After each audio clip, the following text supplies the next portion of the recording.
Hello guys, thank God it's Friday, kaya it's munggo day. And guys, pinakulan muna natin ating munggo bago natin siya igigisa. Dinibone ko na po ang aking hipon na pampasahog at itiprito na po.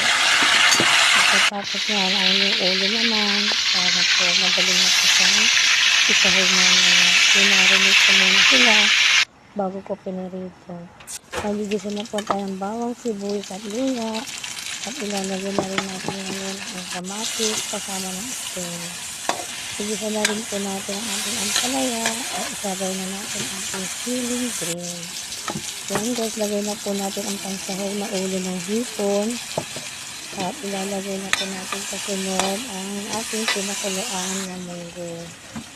Yan guys, isang oras pa ng pinakukuluan yan. So, malambot na po yan. Ngayon naman, pagkatapos ng lalasahan na natin ng ating bagoong isda. Yan po ang aking pampaalat. Ilagay na po natin ang ating hipon na naubos na ang sunsahog dahil pinapak ko na. Ilagay na rin po natin ang ating alugbati, ang aking paboritong gulay. So yan guys, ang ating munggo at may kasamang pritong isda. Thank you for watching.